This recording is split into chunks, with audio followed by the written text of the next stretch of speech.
Assalamualaikum warahmatullahi wabarakatuh. Nama saya Muhammad Haikal bin Syaharuddin.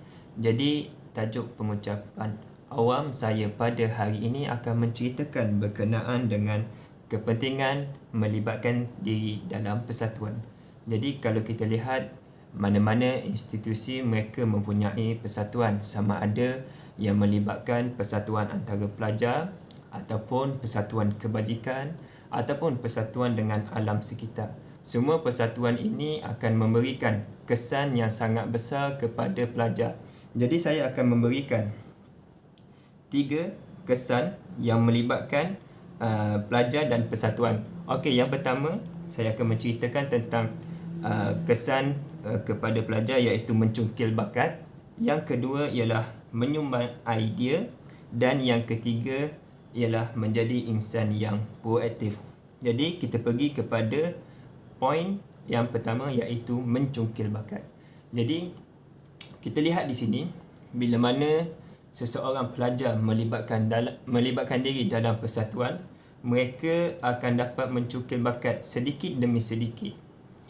Sebagai contoh, bila mana seseorang itu dapat memegang jawatan di dalam persatuan, sebagai contoh saya berikan mungkin setiausaha.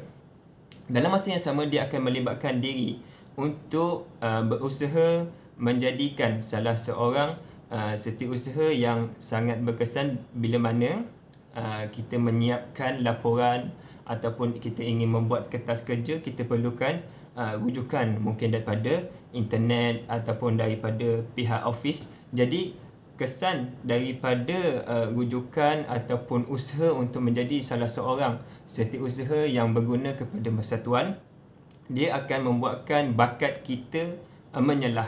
Bila mana mungkin daripada segi kita punya interaksi sama ada pelajar dan juga pihak office bila mana ingin meminta cadangan ataupun pertolongan berkenaan bagaimana untuk menyiapkan kertas kerja. Jadi bakat yang ada mungkin kita tidak tahu, mungkin dia lebih kepada untuk sebelum ini mungkin kepada idea sahaja, tetapi bila mana dia melibatkan dalam persatuan untuk meminta kertas kerja, jadi mereka ataupun pelajar ini terpaksa ke office untuk meminta kertas kerja. Jadi komunikasi antara pelajar dan juga pihak office akan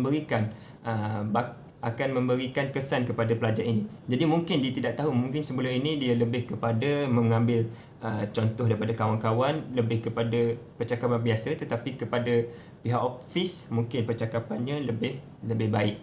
Okey. Jadi bakat yang ada kat situ mungkin akan menceritakan atau menunjukkan pelajar ini mempunyai kemahiran komunikasi yang sangat baik. Okey, seterusnya yang kedua iaitu daripada segi menyumbang idea. Okey, jika kita lihat mana-mana persatuan akan menggerakkan objektif mereka melalui program dan sebagainya. Jadi pelibatan pelajar ini ataupun sesiapa yang terlibat dengan persatuan ini akan menyumbang idea bagaimana untuk kita merealisasikan objektif ataupun tujuan pertubuhan tersebut. Jadi idea-idea yang disumbangkan ini akan memberi kesan kepada perjalanan ataupun pergerakan di dalam persatuan tersebut. Jadi kita lihat sebagai contoh Persatuan Pertubuhan Kebajikan Islam Malaysia (PERKIM). Jadi pelajar-pelajar yang melibatkan diri di dalam persatuan ini akan menyumbang idea bagaimana untuk memberikan kebajikan kepada umat Islam terutamanya dan juga non-Muslim. Sebab kita lihat pertubuhan ini akan memberikan kebajikan yang berbentuk mungkin daripada segi makanan ataupun ilmu ataupun lebih kepada kit ataupun barangan keperluan kepada masyarakat. Jadi kita lihat sebagai contoh saya berikan lagi PERKIM tadi, dia akan memberikan makanan, keperluan kepada masyarakat. Jadi idea ataupun pemikiran pelajar perlu disumbangkan kepada penubuhan tersebut bagaimana untuk menjalankan atau merealisasikan objektif penubuhan persatuan tersebut. Jadi idea-idea yang dikeluarkan mungkin berbeza ataupun mungkin mempunyai pelbagai pencambahan daripada segi sudut keberkesanan ataupun tidak berkesan bersama-sama para pelajar ketika mana mereka berbincang untuk menjayakan program ataupun ingin menggerakkan persatuan tersebut. Jadi idea-idea yang dikeluarkan akan membuatkan para pelajar lebih kritis dan berfikiran lebih terbuka untuk sama-sama menjayakan atau menggerakkan persatuan tersebut. Okey, yang terakhir ialah menjadi insan yang proaktif. Jadi kita lihat mana-mana pelajar yang melibatkan diri di dalam persatuan, mereka tidak akan mengabaikan keutamaan mereka iaitu belajar. Jadi bila mana para pelajar ini menyeimbangkan antara persatuan dan juga pembelajaran, akan memberi kesan kepada pelajar tersebut untuk menjadi seorang yang sangat proaktif. Daripada segi penyusunan masa, macam mana mungkin di sebelah malamnya ada perjumpaan ataupun ada mesyuarat. Jadi pelajar ini akan menyeimbangkan sama ada yang mana lagi penting, sama ada belajar ataupun persatuan. Dan mungkin mereka akan dapat menyusun selepas daripada persatuan, mereka tertumpu kepada pembelajaran. Jadi pembelajaran mereka tidak terabai.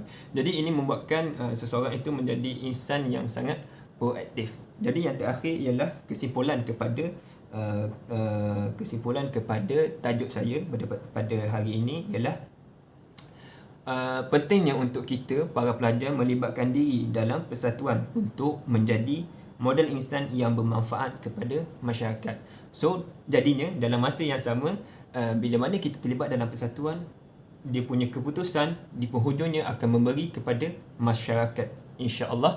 Jadi ataupun mungkin memberi kepada alam sekitar, bergantung kepada objektif ataupun tujuan persatuan itu ditubuhkan. Jadi itu sahaja daripada saya untuk hari ini berkaitan dengan kepentingan para pelajar ataupun mahasiswa untuk menyertai persatuan. Jadi terima kasih. Assalamualaikum warahmatullahi wabarakatuh.